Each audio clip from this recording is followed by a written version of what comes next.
Аргал янгрын сүрэг хайрхан ууланд нь бэлчиж, атан тэмээд зэрэглэн дотроо биелгэтэж, агтмордын туурайгаар дэлхийн талыг тамгалсан аяа энэ миний нутаг Монголын говь.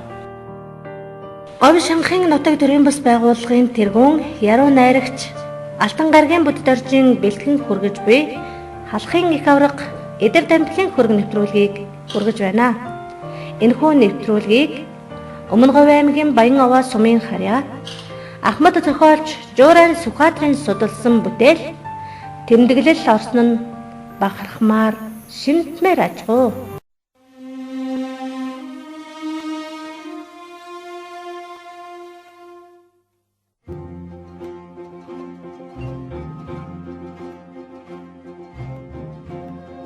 Хурдалсан өмнө шаргал говь холоморт гэсэргэлэнгийн үлгий хотогт ноёны хувилгаан дүртэй хурдан хүлгийн тоостомтгаа ижи гурван түүхт галбын хүрэн уулнууд эсгэл гөгссөн даагны нуруунд цэг багнасан минь ингэн тэмээдийн буйлаанд хуурын аялгууг бүтээх идэр дамтлын алтан нутаг энэ Монголын говь. Алдарт хүчит бөхчүүдийн турж өссөн үлгий алтан дуурт шанхын хизээр Монголын их авраг идэр дамтлын алдар цолон дуудуулж явсан алтан нутгаа. Хачгийн хизэд мэндэлсэн их авраг идэр дамтал хам тэнгэрийн дор босоо зээсэн их аврагын хөрөг нэвтрүүлгийг сонсогч та бүхэндээ хүргэж байна.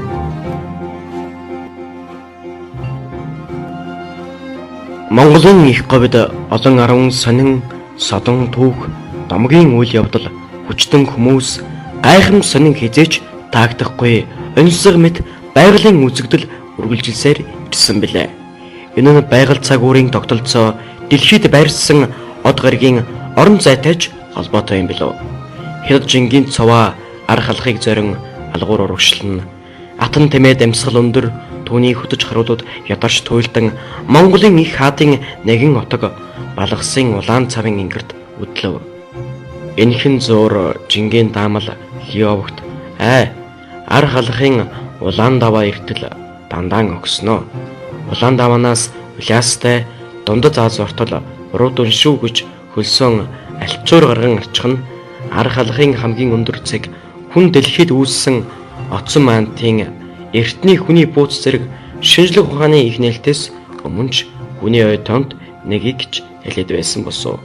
Энэ домогт түүх содон хүмүүсийн үлгий Өмнө Говь аймгийн Баян Овоо сумын нутаг дэвсгэрийн харьяалаар холбогдсон түүхийг 1960 оноос хойш зохиолж сэтгүүлж Монгол улсын гавьяат зүтгэлтэн Дамдын сөрөн ард сохор бизя гизэг отгон цэрэнд орж отгоны балдан учир зэрэг олон ахмад хүмүүстэй уулзсан дурсамжаараа хүүрнэл авч байснаасаа нэгтлбэл Монгол алтай нурууны эцсийн их хачгийн хөвлгөр цэнхэр хадан уус орчмоор бүх хайдав өндөр магсар ширмэн хоовон том содномд орж бүх равдан жамц халахын их авраг идэр дамтлын хөрөг нэвтрүүлгийг та бүхэндээ хүргэж байна.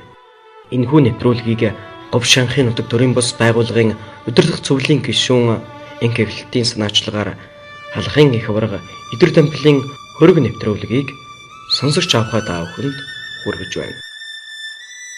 Говьчууд нутагтаан идэр дампил гэж аваа хүчтэн алдаршин халахын авраг манж хятадын их аврагыг ялсан дэлхийд нэртэй бүх хүн байсныг дурсан ярих дуртай байдаг. Өөр хүүхдүүдэн ч гэсэн хошшигаа орхин идэр дамплаан дагуулах сонирхолтой нь олон жил он цагийн хэлхээнд сүдрэн бүдгэрсэнгүй тодорсоор Баян Овоо сумын төвд Монгол бүхийн түүхэнд нэртэй аваа хүчтний хөшөө босч соёлын төвийн нар хүүшлэх өндөртэй энэ жазууран гэрэлдэж хүүхэд залуус аймаг улсын тэмцээнд явахтаа нууцхан мөргөж адислан гадаад дотоодын хүмүүс сонирхон үзэж зураг татуулдаг билээ. Монголын говьчуудын бахархал болон үеийн үед хайрлагдсан энэхүү бүх идэр дампил нь Түшээдхан аймгийн Говь Түшээдчин бангийн хушуу одоогийн Өмнө Говь аймгийн Баян Овоо сумын нутаг их ачиг бага ачиг хоёр уулын хөндий үлзийд задгай хэмэх газар боржгон овогтой толзод хүүхний ганц хүү болон 1674 онд дүржээ. Тэрээр ганц бие ээжийнхээ хамт цөөн бүр таргийн хэдэн ямаатай түүнийхээ сүү тараг ууж булгийн задгай усанд үеийн хүүхдүүдэд тоглон наадаж ногоом зүлгэн дээр нь барилдаж өвдөг тохоогон шалблан унах сарвагаар тоглон харц ардуудад тустай баяд ноёдын хүр тугалт унахсан тоглуулсан зэнтэй өсч нутгийн ах нартай хинч зүү барилддаг хүүхэд болсны зэрэгцээ би өсгөлөн магнай том цээж түмэн тул Бээжингээс ховод Улаастай хүртэлх их шар замын бэлчээр газар тул хятад шинжээч халгын аянчид их өвчтнүүдийн нүдэнд өртөж сайшаал магтаал сонсож барч гарын бэлэг авч өссөн нь цаашдын хов тавиланд олуулсан гэлтэй. Тэрээр 17 насндаа багчиг уулын нэгэн сархианд байдаг. Нэгэн худаг дээр нутгийн нэртэй нэгэн баян аль эсгийгэн хийж олон адуу услаж байхад нь нэрж дөрөө мултлах зуур. Маачар цангасан морин амгаа юган хагнуулан 100 цагаан өвчигт нь бэлэгшэн морин услах гатал дээрэнгүү баян. Чиний морь услахаас эсгийн услах ус үргэлзэхгүй байна гэд хиламхийн цухалдах янз зүйлэгт нь морион татаж аван хөтлөөд цааш иргэн зэрэгэлдэх овооны бэлээс өөрөөсөө том хурцлуу хөрүүлж ирээд худагны амсар дээр өргөөр тавихад худагны хашлах шижигнан нурхад танай эсгийч онгог миний морьт цангаг гэд цааш иргэн амуухан эсгэрсээр хатруулсан гэдэг. Нөгөө худагт эсгий хийж байсан олон хүн чулууг авах гээд оролдоод дийлэггүй нүүхэд гэрийн эзэн дов дугуй болж нутгийн олон инээд баяр хөөр болж нэгэн томог үүссэн гэдгээ. Олон жилийн дараа нутгийн ардууд нөгөө чулууны ойролцоо худаг малтаж ус гаргаад чулуутын ус гэж нэрлсэн нь одоо ч Идэр темплийн өргөсөн чулуу сайрандан шигдсээр чулуутын ус унтарсаар байдаг билээ.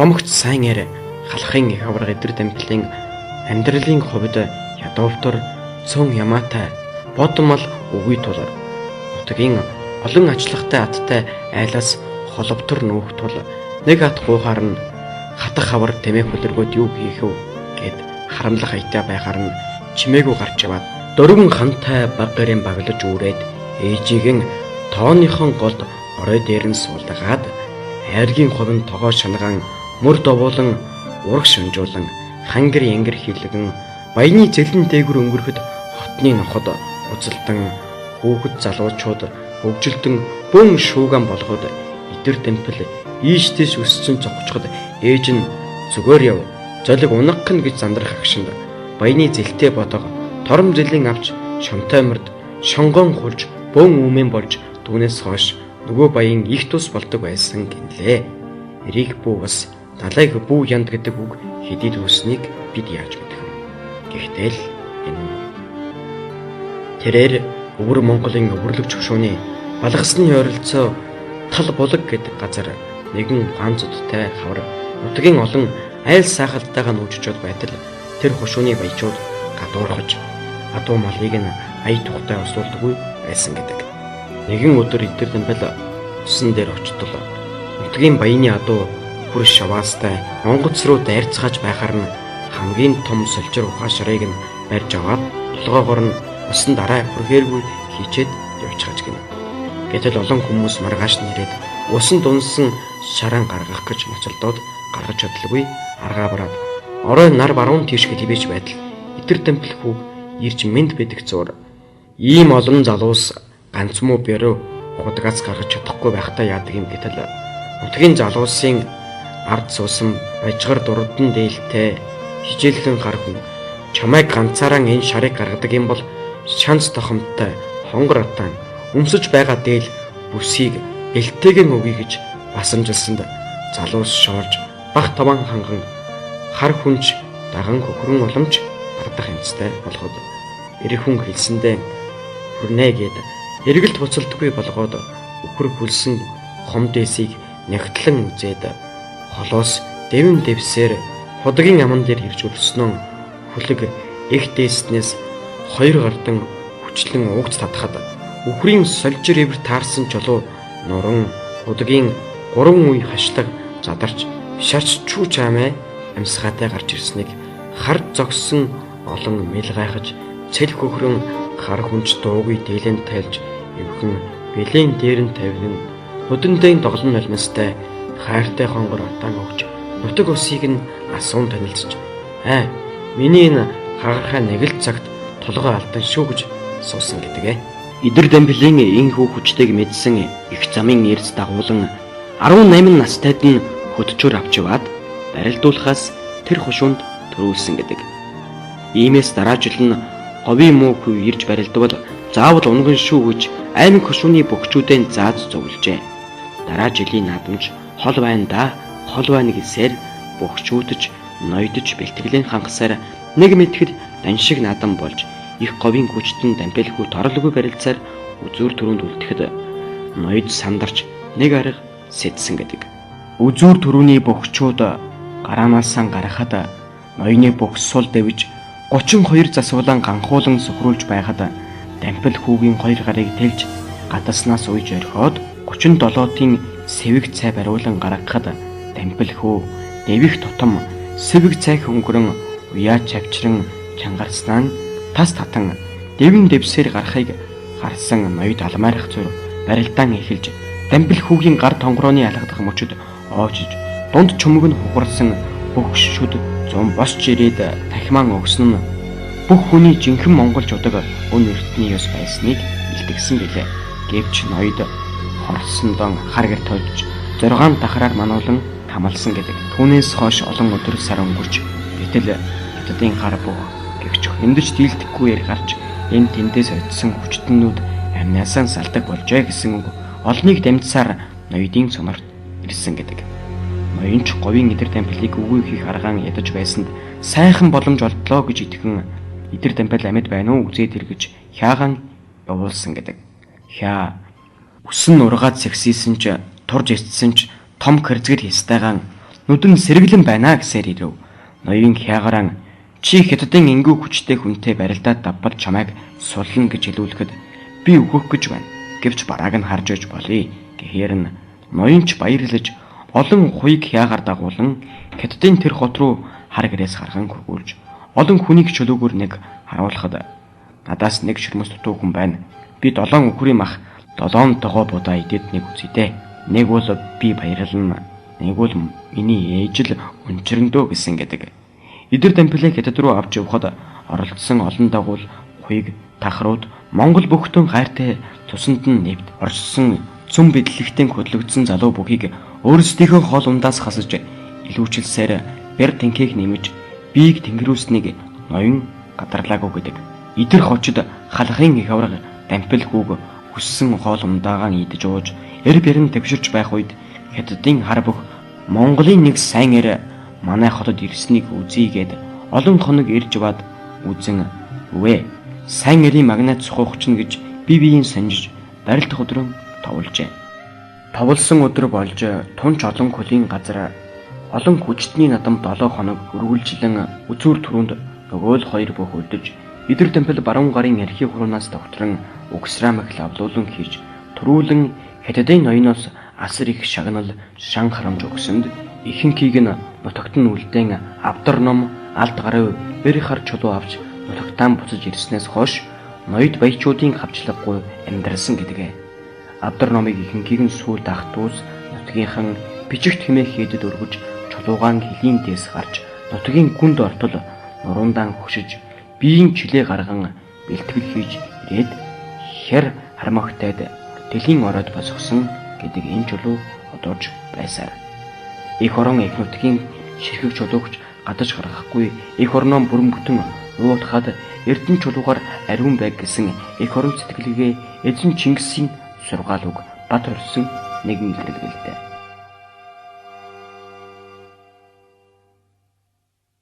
Ийхүү түүний өргөж явсан бэлтгэл хийж хэрэлж явсан чулуунууд согтовоо баян овоо сумын баг далан намгон хам богдын нутаг хар өхөр залаа харамгтай зэрэг олон газар байдгийн зэрэгцээ ноён хараас авчирч голом төвшин бүхийн хямар сэргэж яваг гээд эдэрдэд хийсэн наадмын голомт цоосон газарт тавьсан 3 том чулуу одоо ч байдаг. Хаяа чодлаан сорьсон хүн өргөөд байранд нь тавьдаг юм.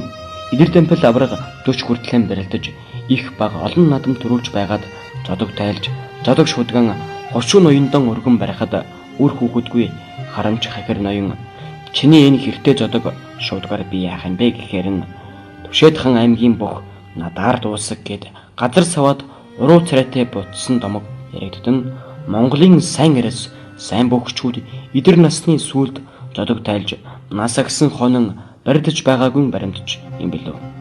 Монголын бүхийн олон сайхан номын оршил хэсэгт говийн хүчтэн дампил гэж бүх байжээ.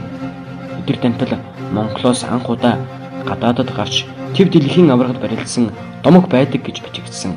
Идэр дампилын түүх ийм буюу. Домогт их аврагын тухай ховдын хязгаараас морин өртөөгөр 4 хоногт Улаанбаатарт цэрэг байхтан ирж байсан 22 халагдах цэргийн нэг төмөр ярахтан намайг өвөр дөрийн барж өсгсөн халзан дондог гэдэг хүний хитэнд нь жижигхэн яс зүгөөтэй байдаг. Энд чинь юу юм гэхээр дуу гэм нутгийн их авраг идэр дампилын богино хаврагны хэлтэрхий гэдэг байж үлээ. Хүнийг амьдд нь нэрийг нь харин өгөөд нь ясыг нь гэдэг монгол заншил их л учир зэнцэн агуулдгаас сайн морины ясыг хүндэтгэн байсныг гэрчүүлээ.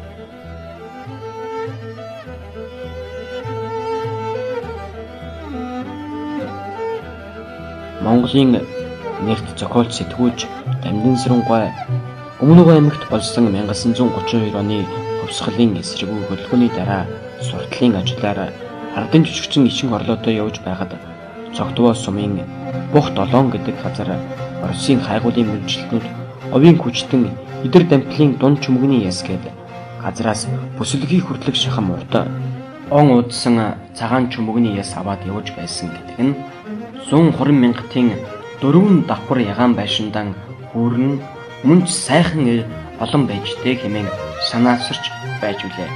Баян овоо сумын могоод гэдэг чулуун могоо бүхий газрын баруун хойно хөдөөлүүлсэн газрыг нь идэртийн хар гэж нэрлсэн нь одоо хүртэл хүндэтгэж байдаг юм. 1994 оны хөдөөлүүлсэн газар наадам хийж морь уралдуулан бүх барилдуулж гэрэлт чулуун хөшөө босхон 2004 онд сумын төвдөн идэр дампилын биеийн хэмжээгээр 257 см хөшөө босхон бүхийхөө хэмжээг сэргээж идэр дампил аврагынхан дурхтыг өнгөчүүлв. Их аврагын хөшөөний сур идэртийн харын бэлсэг наадамд оролцсон уран барилдаанч Улсын начин Бүрэн Батраас сэтгэл хөдлөн халахын их аврагын нутаг сайхан говийг анх үзлээ. Олон улсын хэмжээний мастер аймгийн зан инхтвэ маань жүжигтэй л байна. Энэ онд Улсын начин болондоо гэснээс хойш удалгүй амны бэлгээр улсын залуу начин болж төрийнхэн их надамд үзэгчд нутгийн зан олноо баярлуулсан зэрэгцээ. Улсын начин Баггүй маань 50 насндаа сумынхаа надамд төрүүлсэн энэ хөшөөний аж гэснийг сэтгэл хөдлөлсөндөө хэлсэн үг биш. Монгол хүний уул ус хүчтний биширч явдгийн нэгэн баримт гэж энд үгийн тавсар оруулав.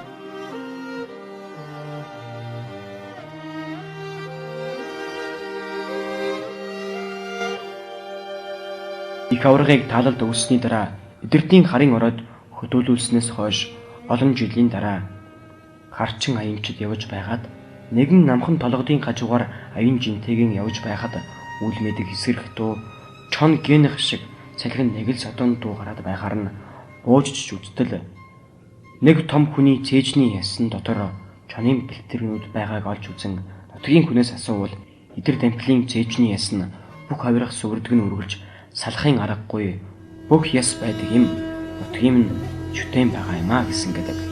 Үүнийг сонссон аянчид нэгж оролдолгүй 3 хоног тэр орчинд байгаад нүүж нутгаан очоод хүнд ирсэн үг нь гушуун нэдэд хүрч өөрийн нутаг гушуундан хүчтэнтэй боловсдгийг төрж маш нууцаар идэрт харын оройд бэлэгсэл тавиад ясыг авахулахаар аянчид хөдөлгөж явснаар халахын бөхчүүд ар өвөр хангаагаас төрдөг болсон гэсэн домог нутгийн дэдэс ярьдаг байж үлээ.